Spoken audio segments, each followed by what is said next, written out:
आज के video part में आप सभी का स्वागत है। मेरा नाम हरदा राजेश कुमार है। मैं गवर्नमेंट डिग्री कॉलेज चंचलगुड़ा के हिंदी विभाग में सहायक प्रोफेसर पद पर कार्य कर रहा हूं। मैं आज वीडियो पार्ट के अंतर्गत हम अनुभव परिपक्व कविता पढ़ेंगे और इस कविता के कवि जो है इनका नाम अज्ञेय जी जो है, ये जिनका पूरा नाम है हीरानंद सच्चिदानंद वात्स्यायन अज्ञेय। और हिंदी साहित्य में अज्ञेय जी जो है प्रयोगवाद के प्रवर्तक माने जाते हैं। हिंदी साहित्य में प्रयोगवाद कहां पर आता है?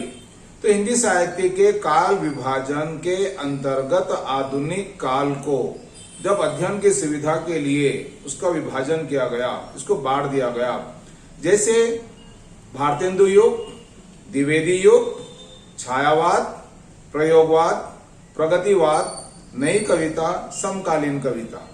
तो हम यहाँ पर देखते हैं कि अज्ञेय जी जो है ये हिंदी साहित्य में प्रयोगवादी कविता के प्रवर्तक माने जाते।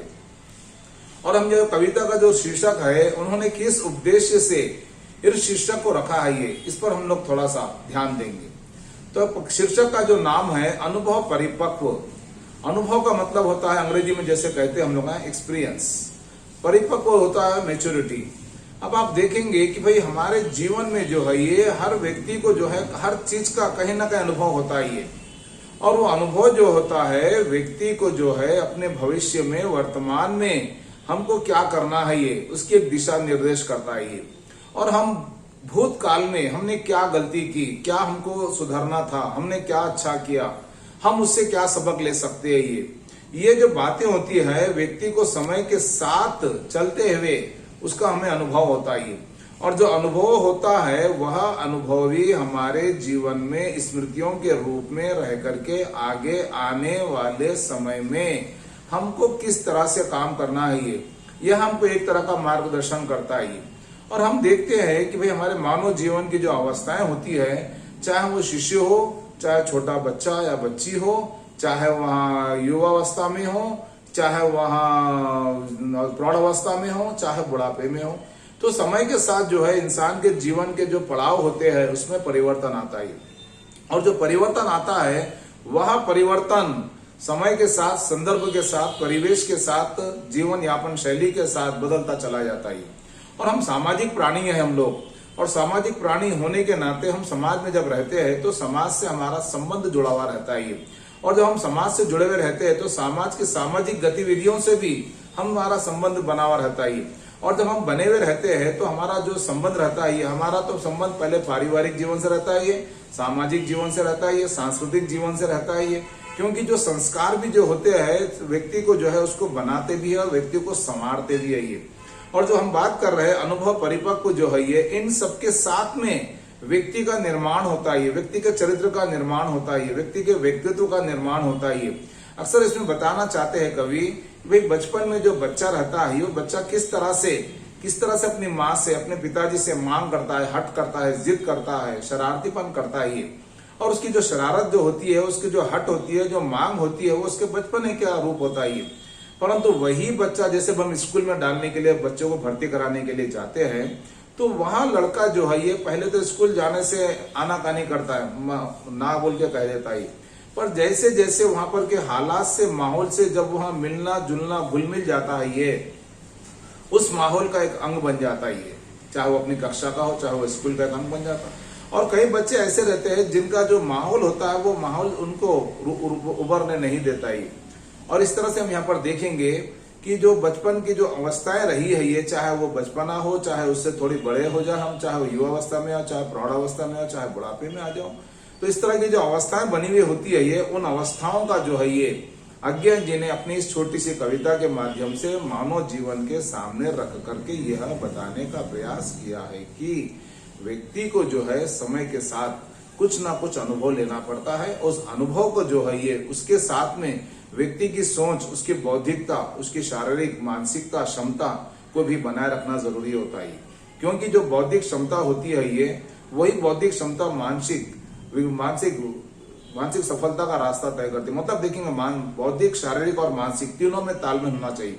अक्सर कई लोगों को हम देखते हैं कि भाई वो जिस तरह से जीना चाहते हैं उनको वो जीने का मौका नहीं मिलता, परंतु जो कई लोग ऐसे होते हैं जिनके पास कुछ नहीं होता परंतु जीने का रास्ता खुद बना लेते ही।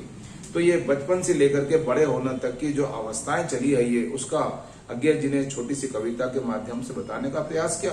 और इसी के साथ ही साथ हम देखते हैं अंग्रेजी के कवि थे जिनका नाम था शेक्सपियर। उन्होंने अपने काव्य में 7 एजेस ऑफ मैन, उन्होंने मानव जीवन की जो अवस्थाएं होती है उसके 7 खंडों में विभाजित कर दिया और हर खंड में व्यक्ति के जीवन का किस तरह का रुझान होता है, ये व्यक्ति किस तरह से उससे रूबरू होता है उसका उन्होंने बताने का प्रयास किया।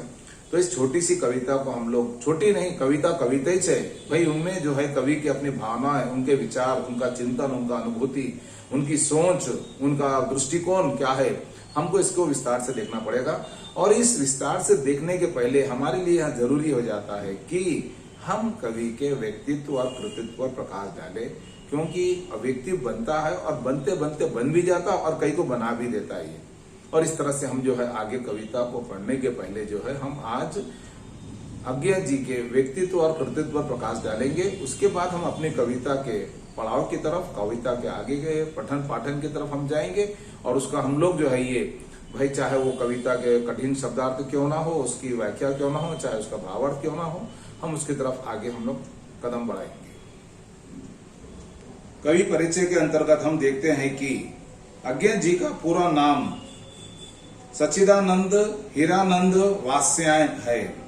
उनके पिता का नाम हीरानंद वात्स्यायन था, जो प्रतिष्ठित पुरातत्ववेता मतलब पुरातन काल की खोज करने वाले पुरातन तत्ववेता थे।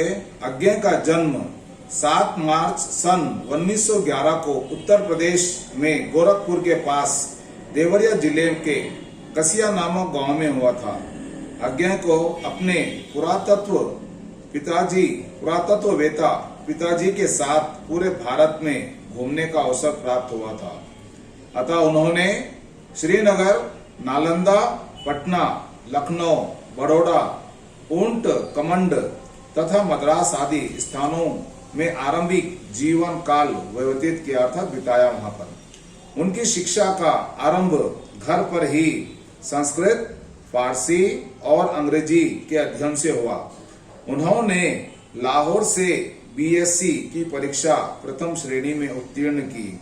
इसके पश्चात अंग्रेजी विषय लेकर एमए मतलब मास्टर ऑफ आर्ट्स में प्रविष्ट हुए। इसी वर्ष वे क्रांतिकारी दल में शामिल हुए। वे हिंदुस्तान सोशलिस्ट रिपब्लिकन पार्टी के सदस्य बने। स्वतंत्रता सेनानी के रूप में उन्होंने 4 वर्ष तक कारावास भोगा और 2 वर्ष घर में नजरबंद रहे।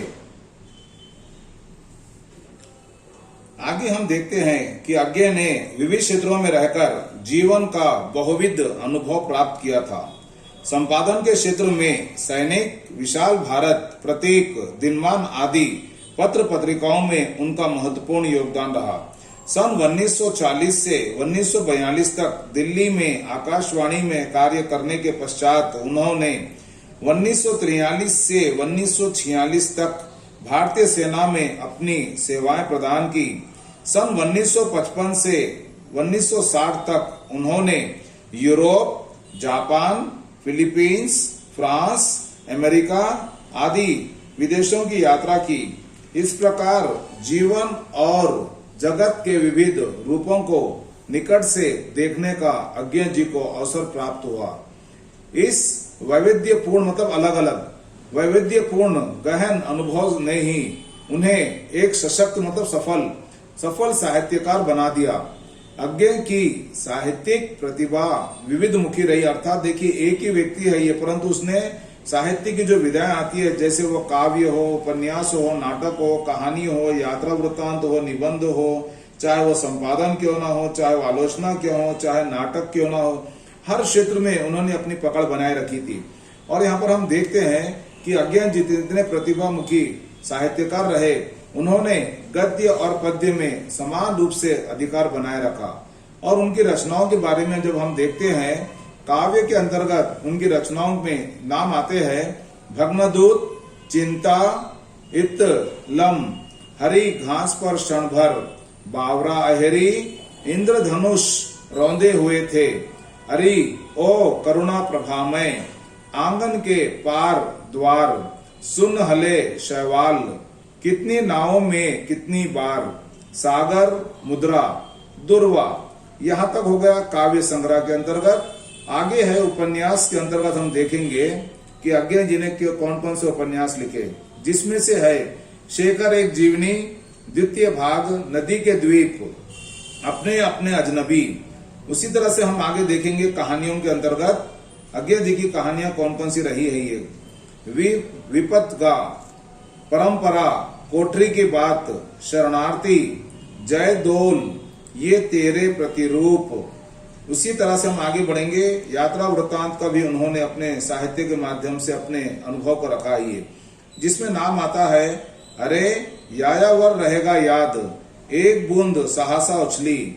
उसी तरह से निबंध में हम देखेंगे, निबंध के क्षेत्र में अज्ञे जी ने लिखा है त्रिशंकु, आत्म नेपद, आत्मबल भवंती। उसी तरह से हम आगे देखेंगे संपादन के क्षेत्र में भी इनकी अपनी एक अलग पकड़ बनी हुई थी। आधुनिक हिंदी साहित्य निबंध संग्रह देखिए, तार सप्तक, दूसरा तार सप्तक, तीसरा तार सप्तक, एकांकी, रूपांबरा कविता संग्रह। आगे हम आलोचना के अंतर्गत देखेंगे। आलोचना के अंतर्गत अज्ञे की हिंदी साहित्य एक आधुनिक परिदृश्य कृति है ये। उसी तरह से नाटक के अंतर्गत हम देखेंगे नाट्य कृति है जिसका नाम है उत्तर प्रियदर्शी। हमने देखा है कि अज्ञे जी प्रयोगवादी कविता के प्रवर्तक है, अर्थात उनके काव्य में उनकी संवेदनशीलता के साथ चिंतन प्रधान, विचारात्मक इनकी कविता में देखी जा सकती है। देखिए कविता में जो है ये व्यक्ति को संवेदना की ओर आकर्षित करना तथा चिंतन प्रधान। देखिए इन्होंने जो भी काव्य लिखा है उसके पीछे इनका अपना व्यक्तिगत चिंतन रहा है ये, और उन्होंने जो चिंतन हुआ है ये उसको उन्होंने विचारों के माध्यम से शब्दों में बंद कर शब्दबद्ध कर दिया ये, और यही उनकी कविता में देखी जा सकती है। उनका स्वर अहम से लेकर के समाज तक, प्रेम से लेकर दर्शन तक, यंत्र से सभ्यता से लेकर लोक परिवेश तथा प्रकृति सौंदर्य से लेकर मानव सौंदर्य तक फैला हुआ है। उनकी छोटी छोटी कविताएं सौंदर्य और प्रभाव की दृष्टि से विशिष्ट और सक्षम है। भाव पक्ष की भांति अज्ञे के काव्य का कला पक्ष भी विशिष्ट है। उनके प्रतीक, विधान, बिंब विधान तथा भाषा में प्रयोगशीलता एवं बौद्धिकता के तत्व परिलक्षित होते हैं। अर्थात यहाँ देखें